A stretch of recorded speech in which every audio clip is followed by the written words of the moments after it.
Welcome back. It's a new year. Caniac's Brad and Ray are here. We haven't talked to you in a few weeks. 2-0 in the new year. So you got to be feeling pretty good about that, Ray.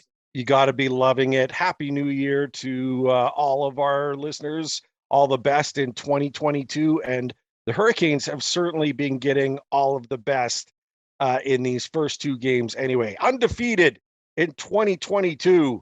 Loving that. And we're hope that's going to continue here tonight. But we'll get to that later in the program. But yeah, things are going well. We're freezing cold up here in Calgary right at this moment of recording. For those of you who are unaware of Celsius, minus 28 with the wind chill making it feel like minus 41. Needless to say, it's cold. It sounds cold. It's really, really, really cold. If this type of weather was happening over the Minnesota Wild game outdoors, they wouldn't have played it. They would have put it off. There's no way they send them out in this. It would have been bad for the ice even. Like it was that cold because they actually, like they did in the outdoor game, had warmers in the ice, underneath the ice to keep the ice at a certain level because it gets too cold. The ice starts to chunk off and you're looking at some dangerous edge catchings and stuff that could break some ankles rather than just the sick moves that players are putting down these days that break ankles. I told my dad that and he didn't believe me.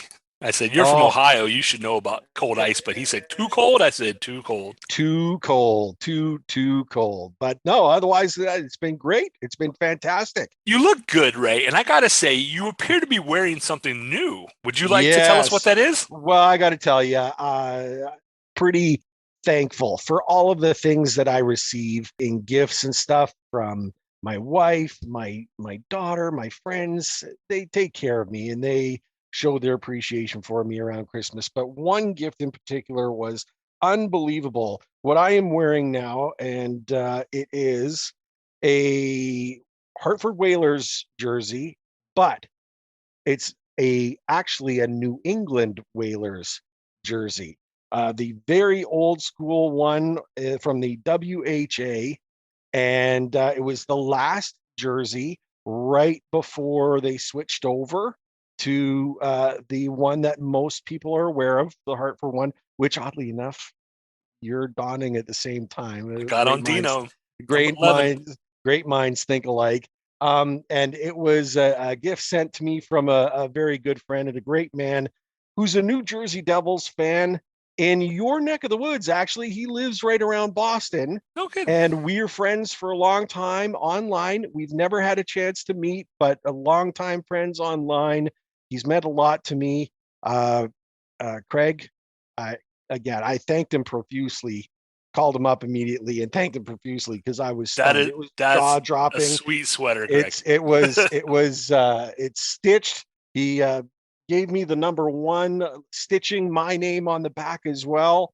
It is unbelievable. Greatly appreciated. This is probably one of the coolest gifts I have ever received. It was stunning, amazing, and hit me right in the feels right away. Like it was.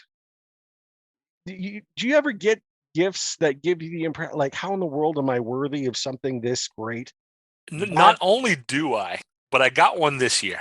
Oh yeah? The folks who are on Twitter will know right before Christmas, I've been wanting a Raleigh Ice Caps jersey. So East Coast Hockey League, the Ice Caps disbanded in '97. They moved to Augusta, Georgia, when the Hurricanes were coming to, down to North Carolina. And I've wanted a jersey for a long time. I said, you almost never find them. They're very difficult to find. And I put up on Twitter, I said, I want a Christmas miracle. I want one of these. And of course, it's a lot of people, thanks to everybody who retweeted it and quoted it. And were looking around and giving me, messaging the page and saying, try this person, try that store, try. Sure. And then I get a message after a couple of days that says, I think I can help you out. And it's from, so the Ice Caps best player, phenomenal guy, was Lyle Wildgoose, which is, you cannot tell me there's a better hockey name than Lyle Wildgoose. There isn't. And the Twitter account that messaged me is from a Nicholas Wildgoose. And I didn't even notice at first. I'm like, this will be another link. And, hopefully this will be it. But, and then I'm like, wait, this person, the name is Nicholas Wildgoose. Like, that can't be a coincidence. Yeah. Ray. So Nicholas is Lyle's son. He says, here's the number, call my dad. Yeah. So I literally called Lyle Wildgoose, and he's like, Wow. oh yeah, Nicholas said you'd be calling. And he literally gave me a practice jersey from his own closet. Shut up. And he lives around some of the former Ice Caps players. So he got a few people together. I wasn't able to take my trip to North Carolina, so my friend Greg went and picked it up. He was a huge Ice Caps fan. Yeah. So we have pictures of Lyle and his friends all signing the jersey. I put them up on Twitter. I'll reshare them again. If Oh, you will send me a picture of you in man. your jersey, I'll throw that up. Sure. So I went from just looking for the ability to buy any Ice Caps jersey to Yeah. getting a practice jersey. No Signed. certificate of authenticity needed. Straight out of Lyle Wildgoose's closet, man. That is, I mean, holy cow. smokes! I put a picture of Twitter up, and I was literally crying in the picture. I'm like, we're all for mental health here. I was in tears. I could not believe. I was just hoping to find anything, and to find one from the Wild Goose himself. Like, and then get the. I mean, he gave his phone number. Like, here, call my dad. Like, talk to him and work it out. Oh my gosh, over and above, incredible. And signed, and oh yeah, you know what? Hey, tears were shed on my end too. It's great to receive. Tears of joy are a wonderful thing, and it's humbling to know that there are people out there that care, that see something that you need or want or whatever, want to help out or just cherish you as a friend. That is important. A quick shout out to @PandaPanic on Twitter. He said it's not a jersey, but I have a Lyle Wildgoose game use stick in my garage. It's yours. So my friend Greg picks that up for me. So the next time I'm in Raleigh, I'm going to pick that up. But thank you, also to him, because same thing. Just it's sitting in my garage, and if it would make you happy, then great. So I still need to pick a charity. I told both Lyle and Chris, I think his name was. I'll have to edit and make sure I got that right. Yeah. So I'm definitely gonna donate some money to charity, at least, if you guys won't take money. Unbelievable. So I'm through the moon, man. And it kind of speaks to, and maybe this is, I don't believe it's an overreach here. It kind of speaks to the hockey fan community. In 95% of the cases, no matter who you cheer for, no matter where you're from or whatever, if you love hockey, there's things that you can appreciate and talk about and enjoy and make, it just connects you a little bit tighter. Maybe that's an overreach on my part, but that's the way I kind of see it. You know what I mean? Like the hockey can bring people together. There's bad sides of hockey. Certainly, we've experienced it and seen it, but there's really good sides of it too. And we started this because, we love the Caniacs and that ability to share. And so here's, two big, Caniacs coming through for me for sure. And then for you to get, not just a Hartford Whalers, but a New England Whalers, the old Harpoon logo jersey is just. It's absolutely beautiful. Love every aspect of it. We could spend the whole time talking about the jerseys we could. But we should at least pretend to tackle some other topics. Sure, let's get on it.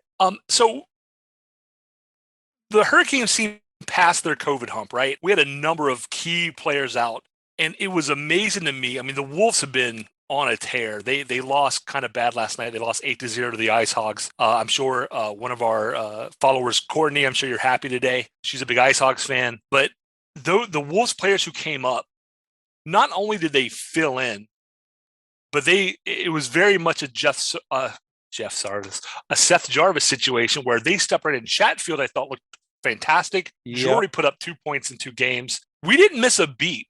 And so I'd love for, what do you I mean, so not just about the town, or not miss a beat, rather, with that many call-ups, with basically your top 2 lines just decimated. Like how does that happen, Ray? I frankly, I don't know. I still look back at the Western Canada trip and going into Winnipeg without 2 of our best defensemen. Okay.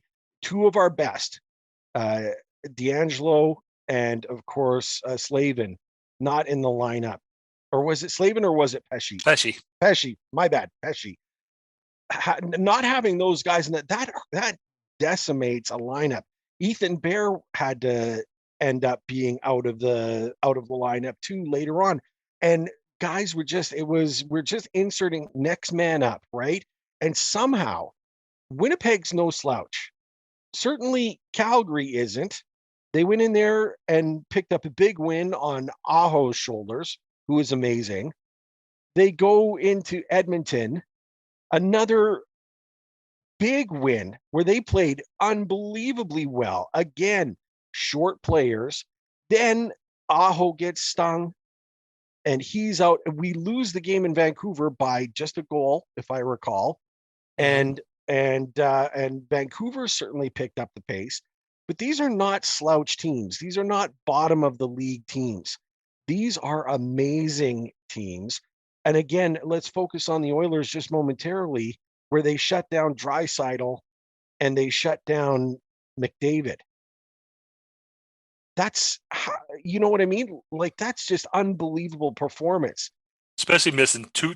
Yeah, I mean, if you think about it, you're missing a third of your regular decor, and you still are Yeah, able to do that. and substantial talent players that really, I mean, help your power play, help at like everything.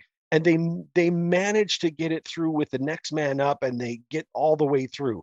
There are other teams who hit with the same type of COVID affliction who have been decimated, annihilated on the ice because they maybe don't have the depth, or I'm not sure. I don't you don't want to cast disparages here or whatever, but there are a lot of teams that have really suffered when they lose key cogs in the wheel. So I have a question about that, Ray. Sure. So it's not it's depth. Obviously, you have to have good talent to bring up, right? Yeah. That's part of it.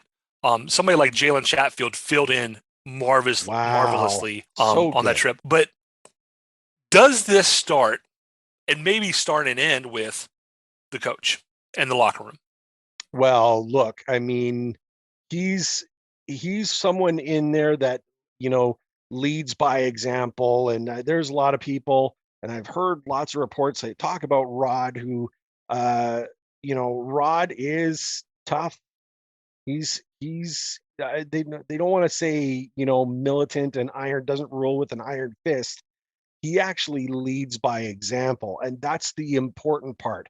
When you are a player on a team and your coach is demanding a certain level of performance from you and demands that you play the game the right way, that's one thing to hear it from the top down. You know what I mean? When you're having Hmm. someone from the top down talking at you, demanding things, that's, that's kind of standard that you see throughout all of employment, no matter where you work or whatever. It's a top down focus, right? Absolutely.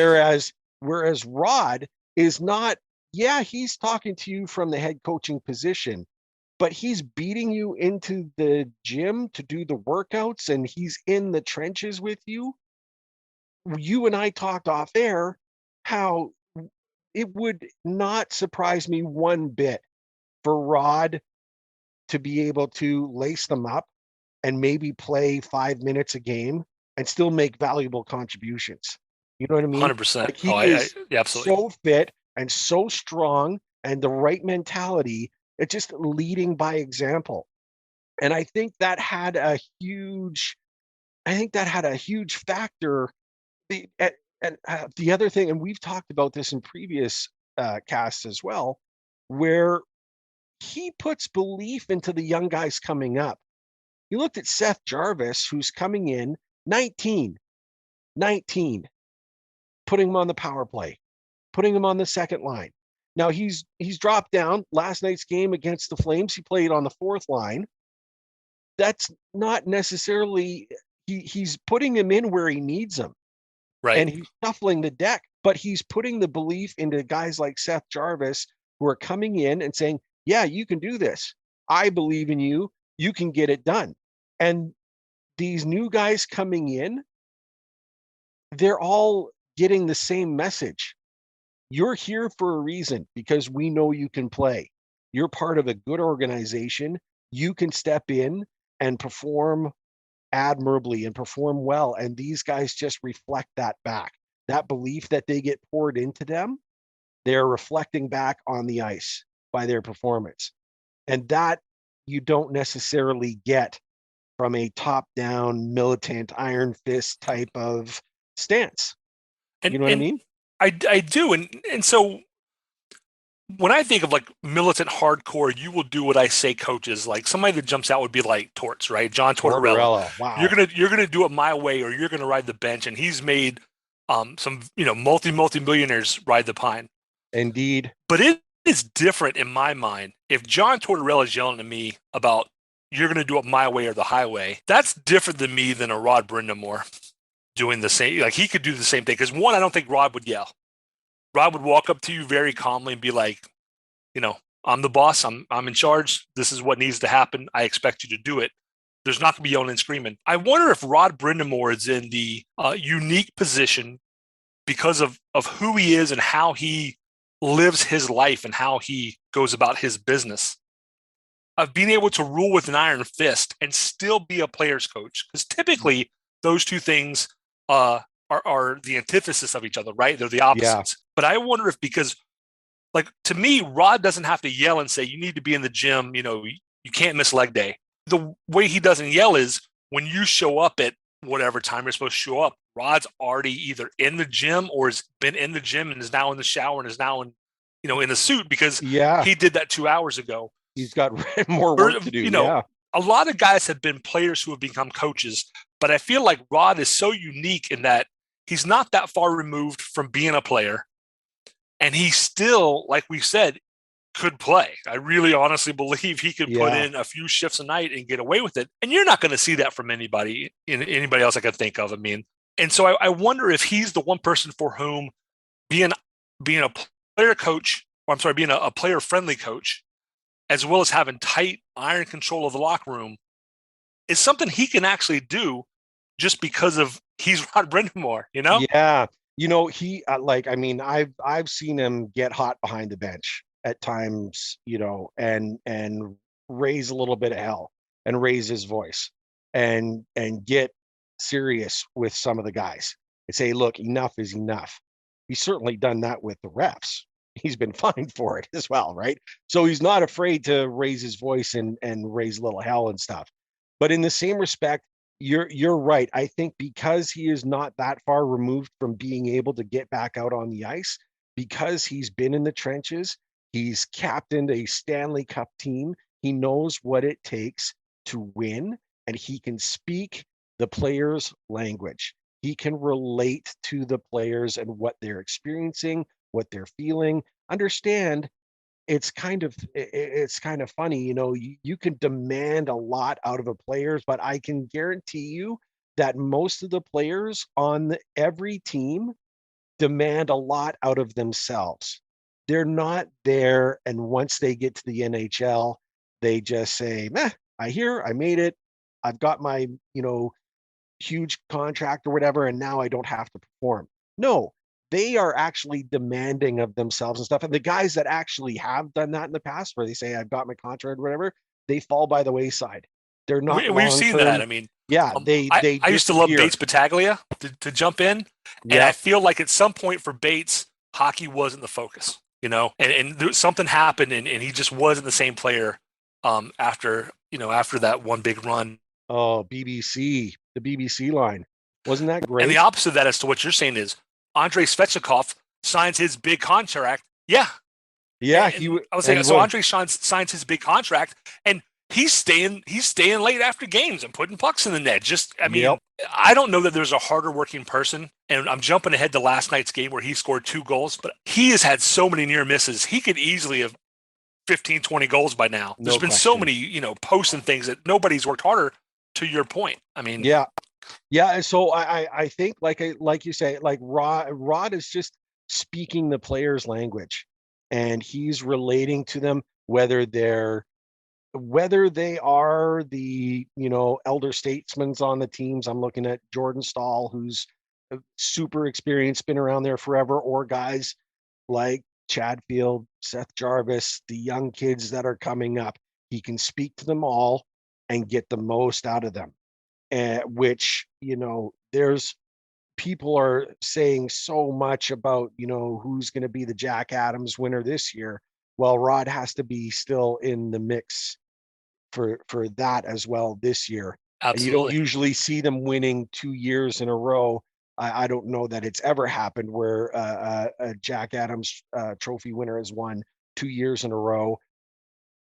But he certainly has to be in the mix. He feels like he deserves a shot at it again for sure. No Because he's taken question. them from not making the playoffs to a playoff bound team that's on the outside, maybe a little bit looking in for winning the cup, to a serious threat. And I had not heard this until until you and I talked before, but I'm going to skip ahead a little bit. Right now, Vegas Stanley Cup odds put Carolina between like 6th and 7th to win the cup, behind Colorado, Tampa Bay, Toronto, Vegas, Washington, the Wild, the Panthers. I'm sorry. Do these people watch hockey? They're certainly not watching Carolina Hurricane hockey.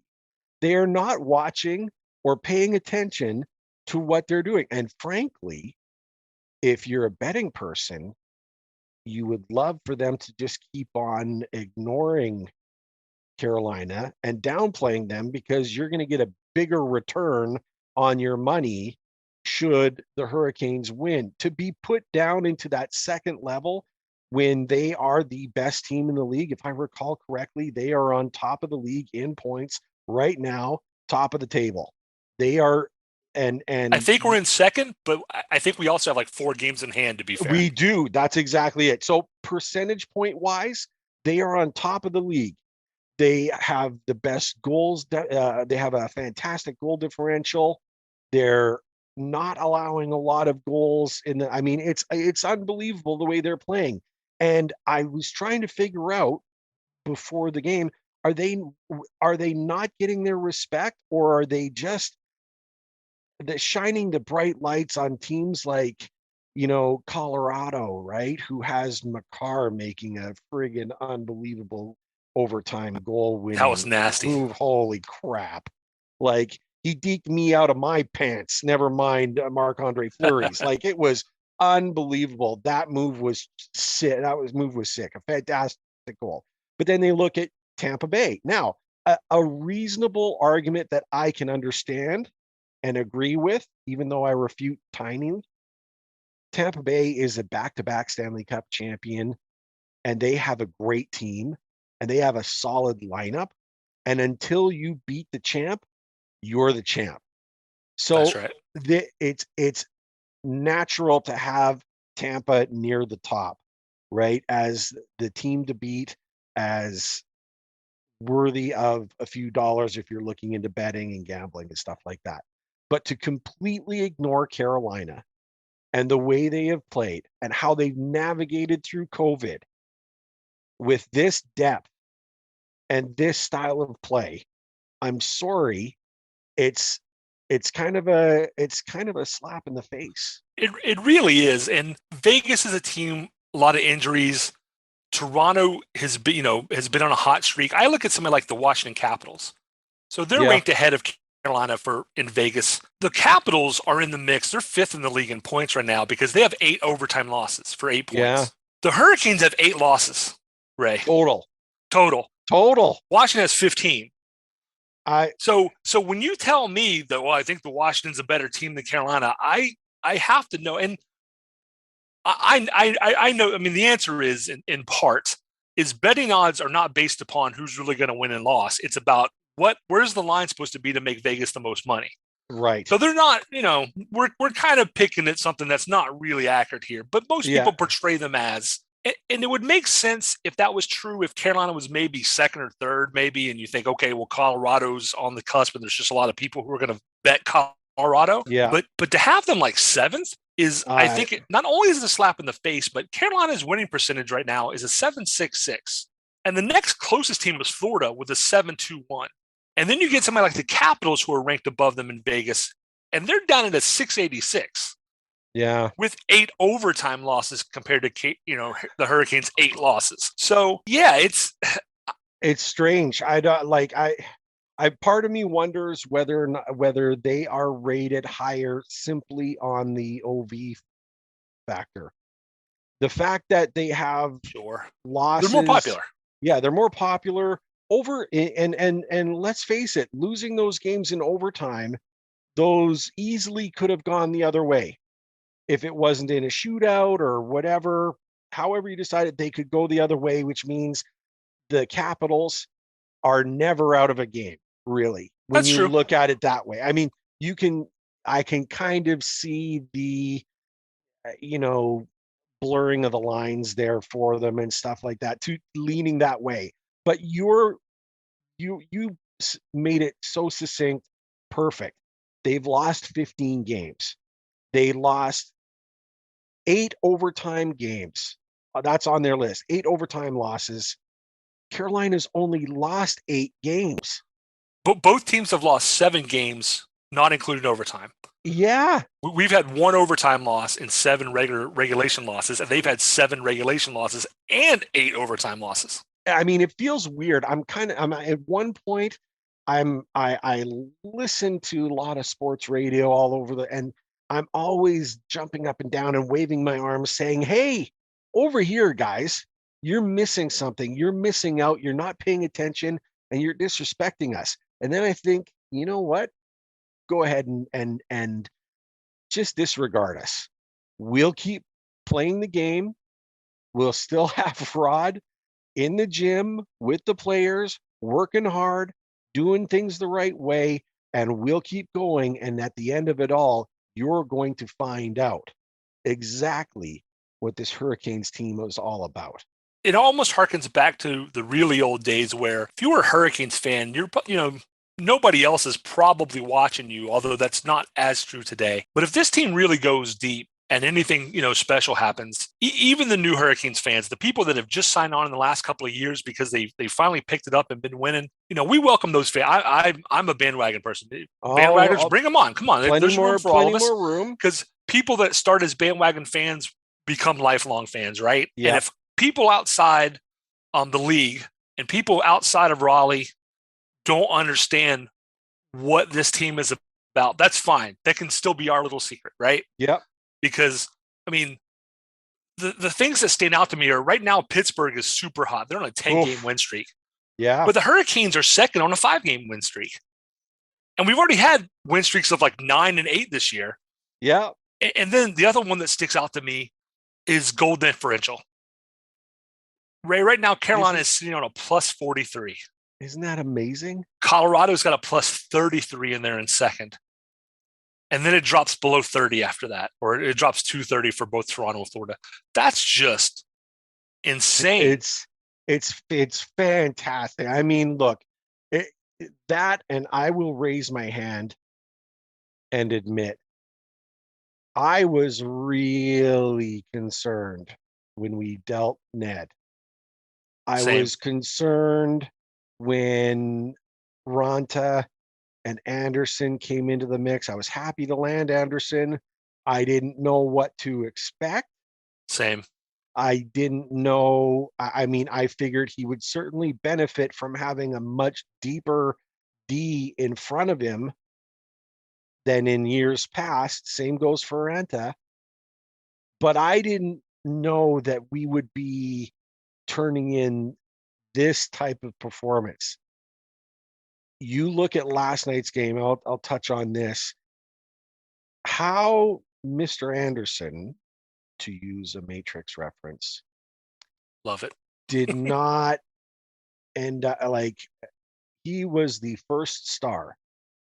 To me, he was also the second star. Oh, because he was lights when out. The Flames came in a house of fire, pardon the punish type reference for the Flames. They were, and it was, I was sitting there saying to myself, and I texted you during the game, as we always do, texting each other during the games, where the hell are my Hurricanes? And Anderson, he needs to keep playing like this until the rest of the team shows up on the ice. And that's what he did, because the Flames had they could have, my comment to you was, if the Hurricanes think that they can give the Flames a 4-0 lead before coming back, like they did with the Blue Jackets on New Year's Day, they're going to be in a rude awakening, because the Flames with Sutter as their coach. Yes, they lost the 3 games in Tampa, Florida, and in Carolina by big margins, but they were not out of any of those games. It's where the score doesn't reflect just how well the Flames played and do play. And we caught Florida on their 3rd game in 4 nights. Yes. I mean, it's, we got lucky. Yeah, we did. Absolutely. So like I was looking at Anderson has been just out to circle back. Anderson has been amazing, and keeping those numbers low is great. In the meantime, the goal output is pretty darn good as well. And we're getting contributions. You're getting contributions from everywhere in the lineup. How about Stepan, who could have had at least 3 last night himself? You know what I mean? Svechnikov, who a blind shot on the power play at the end of the game. The puck goes to the boards. He just turns and fires, and it was in. Like his first goal of the game was the one that put them up 2-1 in that 3-goal swing. It was fantastic.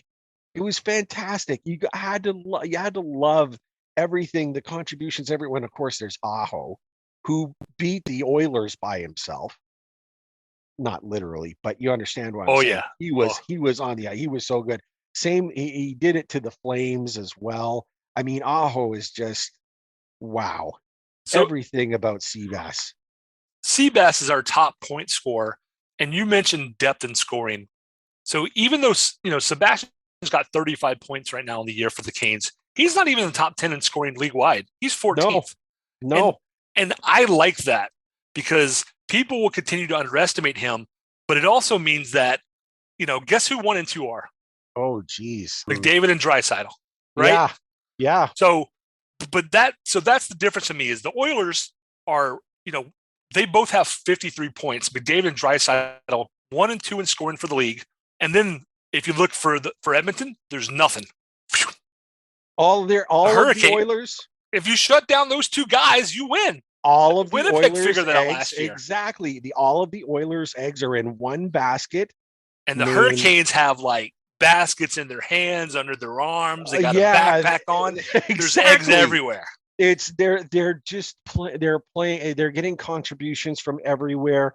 And again, I'm gonna praise Rod again, because there were times in the game, in the Flames game last night, where the 4th line is out there at a dangerous time where the Flames are owning things, right? And Rod says, I need something from you guys. And the 4th line goes out there and gets a goal. Boom. Just like that. And it was what swung the game. It was a goal from the 4th line in the first period near the end. And all of a sudden, the whole momentum changes, and now the contributions are coming from everywhere. And they've done that a couple of times this year. Rod is not afraid to play those guys. One of the things that I really like is you see guys out there like Jordan Stahl. I think it's 25 or 26 straight penalty kills now. I looked up the record last night because I was like, what's the long streak? And that doesn't appear to be tracked. But I found an NHL.com article about referencing the Capitals had like a 56 straight, penalty kill streak at some point. So even at 26, we're not near, anywhere near there. But I saw on Facebook somebody was talking about, Jordan Stahl needs to contribute. And my response was, yeah, with that plus 43 goal differential and him basically single-handedly killing penalties, I can see why you're worried about him getting goals. Yeah, like, again, it's the one frustration that I have with, there's some fans, they look at the score sheet and think that that's where the only contribution comes from. If it's marked on a score sheet, and I'm sorry, if you're watching the game and you're seeing how it's performed, there are contributions that you make to the team that are so important that will never see the score sheet. I'm looking at you, Ian Cole. man, did Cole play some shutdown minutes and make some great defensive plays against the Flames last night when we really needed him. When the Flames were moving, he was the guy that was making these great defensive plays. He still got the same amount of minutes, but he's maximizing the time that he's on the ice, making the contributions, the checks, the smart moves on where you're positioning yourself on the ice, the defense, an active stick to shut down passing lanes. I mean, Cole, unbelievable. And back to doing it without penalties. I mean, he had Yeah, he had a short streak there, 3-4 games, where it's like, oh, is he getting a little loose? Which has been something that he's had happen to him a few times throughout his career, but he he tightened rights the right back ship. up. You right the ship right away and you get going. I mean, it was their contributions from everyone. It doesn't always have to be. And I mean, look, when they're saying Stahl's not making contributions, guys, look in the face-off percentages. Carolina's face-off winning percentage is so important, especially who is the guy taking the face-off in the defensive end near the end of the game or it's Jordan Stahl. They are finding he has to be in there. Stahl, Aho, Trocheck. We need those guys to win face-offs to control the play, and that's what they do. And it's very tiny thing that you don't always. It's not sexy like the goals or the apples that you might get, or you know what I mean. Like the points. It's not sexy, but it's so important. So Absolutely. important. So yeah, you know what? Contributions throughout. Are we getting the respect? I don't think we are just yet. I don't think we're getting the respect that we deserve. And perhaps that's just fine. Are you gonna So make a Vegas bet? I have to go to New Hampshire to do that, but it's not Right. that far. Uh, I'm strongly considering it, sir. well, when you get the odds that high for a team that is that good, man, that's some smart dough. I'm not normally a gambler, but I've looked at that and said, you guys don't know what the Hurricanes are, and you know what? That might be money in my pocket for knowing a handy little reward for being a fan long term and loving this team and appreciating everything that they do. Absolutely. And you kind of brought us back around to this kind of being a little secret. We're kind of doing this week's games in reverse order. I'm going to take us back to the Blue Jackets game for a minute, Sure, and I'm yeah. not going to go in depth because I think at this point everybody kind of knows what happened. The Canes go down 4-0, 8:39 into the second, and then decide to win the game. And just they kind of all took that Aho mentality of like, oh, I think we'll just win this. And then Lawrence Shea puts in 2, Niederreiter, Bear, Lawrence again, it's Svechnikov, just go ham on the Blue Jackets to the point that I know that you and I were talking, and I like watching Steve Dangle's videos. He's a guy on Sportsnet. He's a Maple Leafs fan. He wrote a very funny book called "The Maple Leafs Are Ruining My Life." His David Ayers video is the single funniest thing on YouTube. And for like the third week in a row, Ray, he has this thing called Dangle's Dangits. And Okay. it's basically like it would be bloopers anywhere else, right? So Sure. I think it's Thursday, he puts down, he has a collection of like the things that make you go, oh, that's a dang it, right? Yeah, yeah. And for the third week in a row, the Hurricanes have been featured on that. But as the positive side of the dang it, The reason why there's a dang the it reason for there is a anyone. dang it, and he says, and to paraphrase Steve, he goes, the Blue Jackets are like, hey, new year, new me, and they go out and score 4 goals in the first 30 minutes. And the Yeah. Hurricanes go, yeah, we don't do new year, new me. And then they ring up 7 Wow. in a row, Is 7 unanswered. The first time the Hurricanes have done it as the Whalers against the Montreal Canadiens the in team that shall 1989. not be. Oh my I, gosh. it's Still only 7 wins. You're rubbing off on me because the more I see Habs fans talk about KK and how Oh. Carolina got stiffed and KK's no good, even though he would be their top goal scorer, the more I'm like, okay, I'm getting a little petty, but it's wicked funny and you kind of deserve it. Yeah. But And it's only ever happened to come down from 4-0 and come back and win the game. It's only happened less than a dozen times ever. The Whalers did it once. Now the Hurricanes have done it, and not in a. I can prove. I have the tweet from that game. The Blue Jackets went up 4-0, and I tweeted, "It's only 4-0. Like, we're gonna win this in overtime." Is what I think I said. I can prove that I said that in real time. Oh, that's awesome. But I would never have thought that they were just going to go and just put up 7. And none of those, they went 0 for 3 on the power play too. Those are all even strength goals, sir. They played, you know what? They played true to the team name. Is anyone truly prepared when a hurricane comes to your community? You can be ready, but sometimes the devastation is just too much. And it comes on quickly, and that is exactly, they played to their name. A true hurricane wiped out Columbus in, what was it, 27 minutes of the game? In 27 minutes, it went from comfortably in the lead to what the hell happened? And that was with the goaltending change, because Ronta left the game, we think injured, potentially, after the first period. So Anderson, going back to Anderson had to come in for, I think officially it was like, I don't think it was 40 minutes. It was like 39, something or other. But coming in relief, it's not something goalies are necessarily used to, at least not number one goalies. I mean, not easy, not an easy task or whatever to be like. Sometimes you're just meant to, stop the bleeding. You're in here to stop the bleeding, and if you give up a goal here and a goal there, so be it. But you're there to just kind of stop the bleeding or whatever. And it was like the on switch. Mr. Anderson, just flipped the on switch to the rest of the team, and up and down the lineup contributions again. And like, as you put so eloquently, even strength.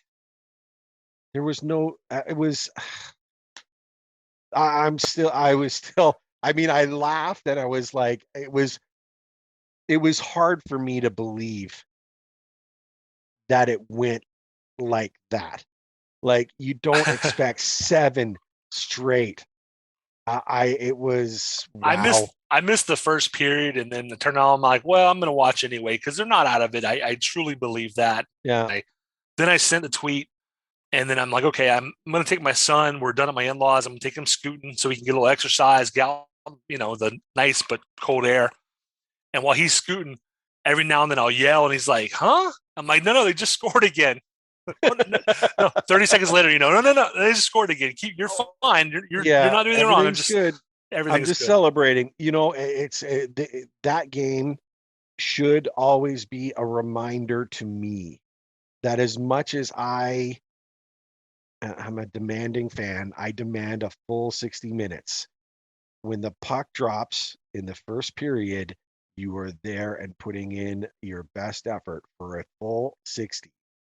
It was a reminder to me that even if the Canes are outplayed for big portions of the game, they are never out. I told future Canes, Alex Ohari, excuse me, on Twitter yesterday, because he mentioned you need to play a full 60. And I said, you do. I said, what's scary is, when's the last time the Hurricanes actually played a full 60? Because they're beating teams with 40-minute, 45-minute efforts for the last month now. If they put together an honest, real, hardcore 60 minutes, they might score double digits. I mean, they're just they have that much talent that in years past, you would go down 4-0 and you knew the game was over, whether you were 15 minutes in, 20 minutes in, 30 minutes in. Exactly. And now you're like, they could come back. They may not, but there's, but the possibility exists. Yeah, they're not going to quit and fold up 10.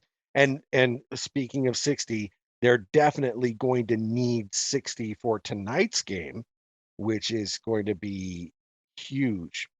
Before we get to that though, we started up something called a depression, storm, hurricane. I don't know exactly what we called it, but Yeah. Maybe if where we somebody's went, listening, if you have a good name for our ranking system, let us know because yeah, we don't let have us one. know. Well, yeah, but it was, we came up with the idea. Are our players tropical depressions, tropical storms, or are they hurricanes? When I look at the lineup now, I don't see any depressions. Frankly, it's a struggle to see who's playing at the tropical storm level. Like I'm with you. everyone's on fire right now. Everyone's I playing great.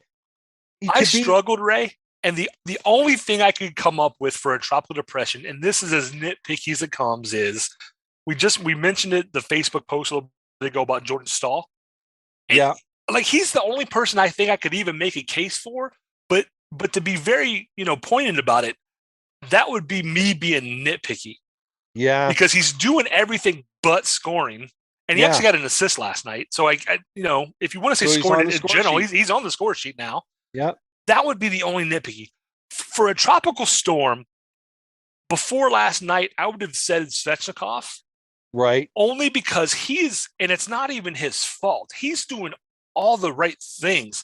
He's just not getting puck luck. Yeah. But after last night's 2-goal effort, and neither of them were an empty net goal, Nope. no empty Nope. netter for him last night. No. I think that might be the catalyst, the mental break he needed to really go back into full on hurricane mode. Because you're right, Yeah. there's not anybody who's playing poorly. I don't think there's anybody that needs to call out. No. We have some guys who maybe aren't putting pucks in the net, but I don't see anybody who's not really fulfilling their role. No, that's exactly it. Are they making the contributions that they need? Are they? I mean, you look up and down the lineup. They're all playing well. I mean, sure, you want Svechnikov and Aho and Teravainen. You want them all scoring like 2 goals a game. I mean, that's what you want as a fan. You Sure. want them all just lighting things up and being just this unstoppable force.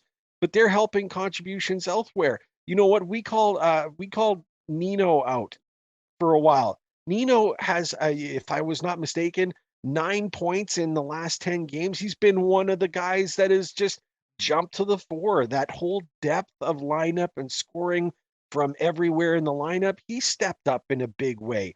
Teravainen, again, he's making these valuable contributions. Shorties he's throwing in. Like there's there's contributions coming from everywhere. There are no tropical depressions to speak of right now. I guess if we were to call for a tropical depression, it's been the team giving up a 4-goal lead to a team that had no business having a 4-goal lead in the Blue Jackets. That'd be Like if you I'd buy wanted that to one. say, there is your tropical depression, that the team would allow themselves to get into a situation against a team that's overmatched. Okay, the Blue Jackets, I'm sorry to disrespect, they do not have the lineup that the Hurricanes have. They don't.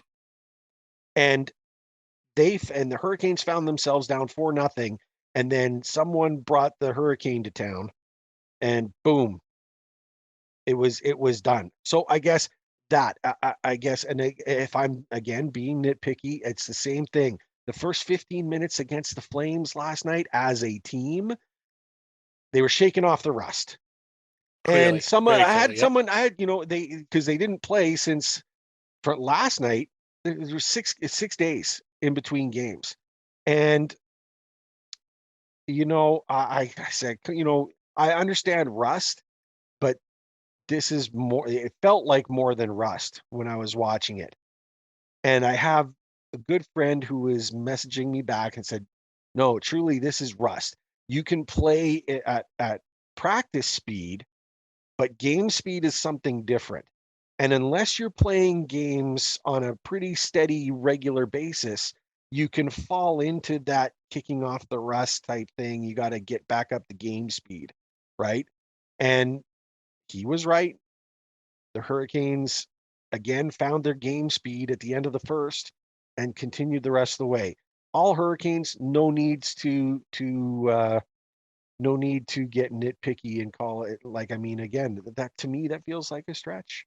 It really is. A stretch to call even those episodes as depressions Do, fall into that category. It seems, do you have a tropical storm? Do you have somebody who's on the cusp but not quite?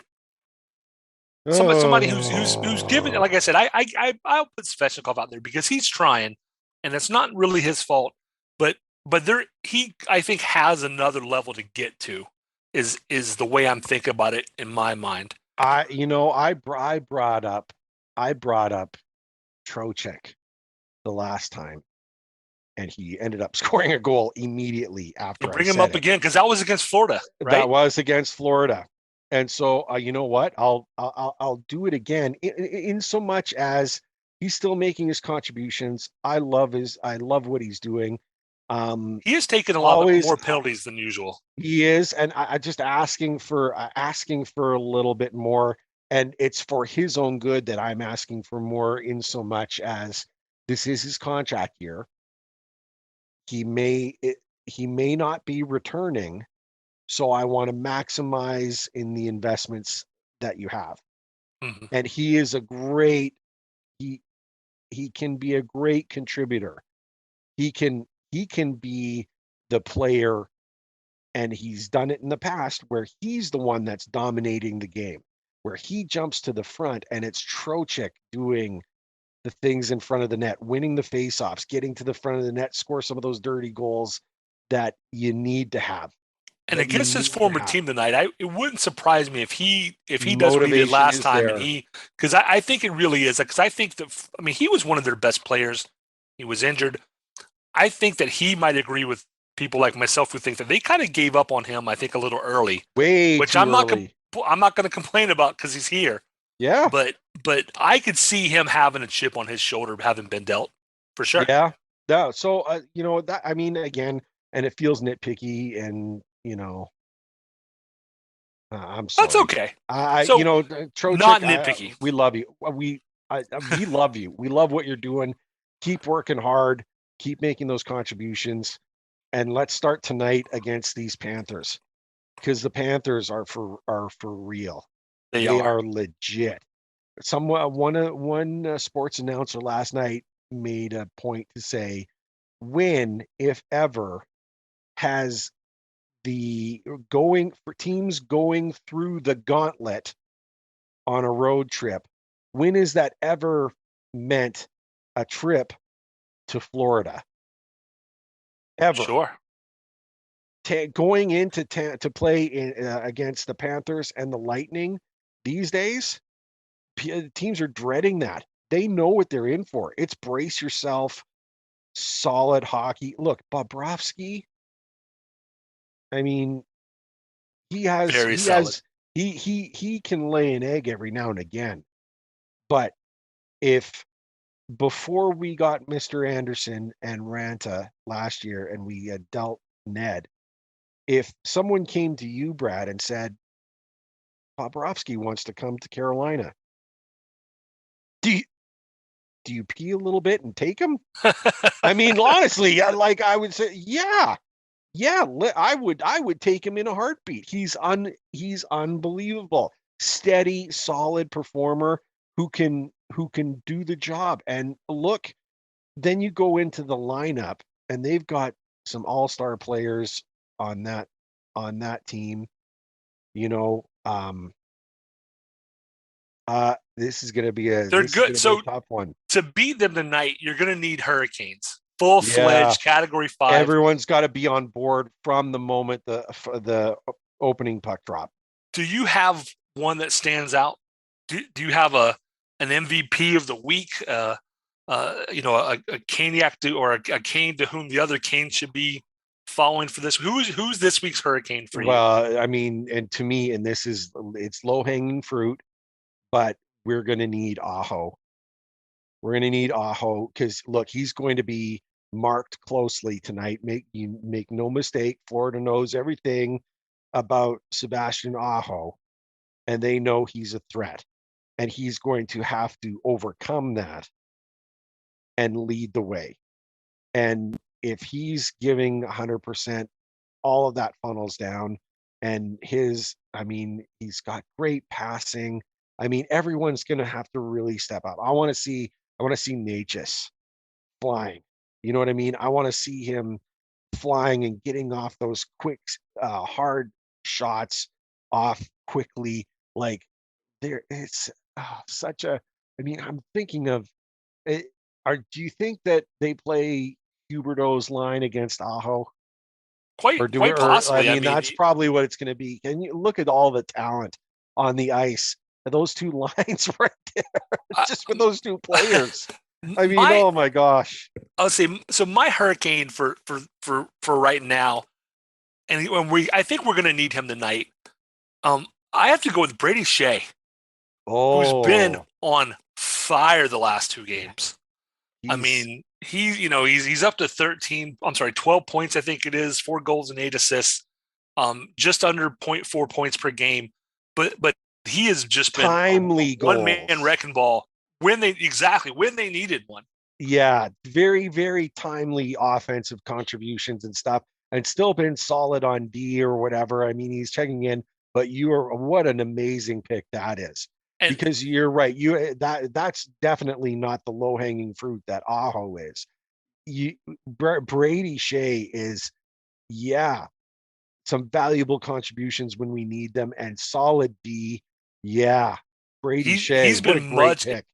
This seems to be a higher level, a next level Brady Shea than we've had the last couple of years. Love. And I'm going to throw out a 1B for tonight, partially because he played in his 500th game last night. He notched a goal, and the guy is shooting at a 20% shooting percentage on the year, which is just, oh my gosh, More that's better than shots, Aho. more And that's shots, more that's shots. Jasper Fast. I mean, Yeah, Jasper Fast, netty one in his 500th game, huge contribution, but he's one of those grind guys who makes timely contributions. yeah. So, maybe he doesn't, he's got 13 points on the year, 8 goals in, A, what's that, 32 games played. So yeah, he's spotting every fourth game. And for a fourth line guy, I'm over the moon about that. great deflection last night for his goal. And he's the guy, again, going into the difficult areas, the difficult spaces that are on the ice that are much more painful to be in than others. And he's getting in there and doing what needs to be done. And I'd like to see him rewarded for it. Yeah, you know what? But that again goes back to, what we're hoping for and what we're wanting.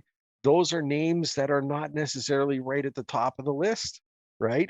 It's valuable contributions from the whole team. That's the theme that we want. All all of the guys on the bench, make your contributions, put your best skate forward, and let's get her done. You know what I This mean? is And not the NBA. One player cannot, and the Oilers prove one or even two good players do not make a difference in this league. This is a team league. We got beat by Tampa Bay last year because top to bottom, they were just too much.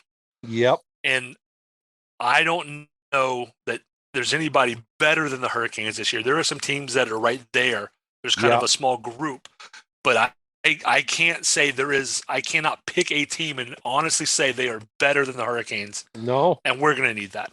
And that tonight's we one of the games that we're going to need it for. yeah, this is it was funny. The Flames broadcasters were talking about how their trip, those 3 games and 4 nights against the Lightning, the Panthers, and the Hurricanes was their measuring stick. This game against Florida are measuring stick games. Mm-hmm. Where are you at? And you'll get a very, very quick response if you're up to the task or if you're not, because the Panthers will make you pay. They will make Absolutely. you pay on mistakes. There is, I mean, nothing but respect for the Florida Panthers where they are with that team. I mean, it's going to be an amazing contest. If I'm to pick, if I'm to pick a score for this one, both teams are putting a lot of pucks in the net, but they both have great goaltending in Bobrovsky and Anderson. This Who are could be you? low scoring, or this could be a football score. It could be. It could be. I'm going to lean. I'm not picking against the Hurricanes. I'm looking at a 3-2. I'm looking at a 3-2 win here for the Hurricanes. That's what I'm I calling like for it. tonight. I would take it. I, 3-2 seems about right. And I would not look past this going into overtime or shootout 3-2 result. yeah, I'm thinking it'll be a little higher because I think there's so much offensive firepower. I'm not sure who's going to get the start in net tonight. I haven't seen, but I'm thinking like a 4-3, maybe 5-3 kind of game because Yeah, of probably an empty net goal somewhere, unless sure. it goes to overtime. But I think there's so many, horses on these two teams that the goaltenders, even if they play phenomenally, could still give up 2 or 3 goals because So there will be a dozen exceptional chances, and they'll only let in 2 or 3 of those, and that's as good as you can expect from your I'm goaltenders. telling you, hockey fans throughout, NHL fans everywhere would do themselves a favor to watch this game because it's gonna be great. I mean, there's another game tonight that everyone's looking forward to, and that's Toronto and Colorado taking on each other. That's gonna They be both another lose. fan. Yeah, but they're gonna be great. That's gonna be a great game. That's gonna be Yeah, it exciting really and will. fun to watch. I mean, there's some really great games on the contest that, as a hockey fan in general, you don't have to have a horse in the race, right? If you want to see good hockey, check out Hurricanes Panthers. Check out, maybe, picture in picture, right? There you go. Have the Hurricanes Panthers game there, and picture in picture your Toronto Colorado, because you're going to see some great hockey all over the place, all over the place. Absolutely. So I think that about does it. I'm going to try and get this edited before the game. We'll see. It'll probably be after. I'll probably be editing during intermissions, but I think that leaves us with one last thing to say, Ray. Let's see. What is it? What is it? What? Go Canes. Go Canes.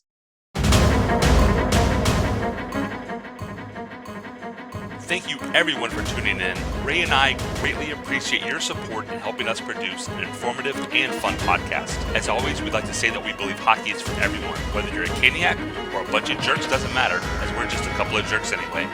We would love to hear your questions, comments, and suggestions. We will do our best to answer anything hockey related. You can reach us via email at stormcellar97@gmail.com. On Twitter, we are at stormcellar97, and on Facebook at facebook.com/stormcellar97.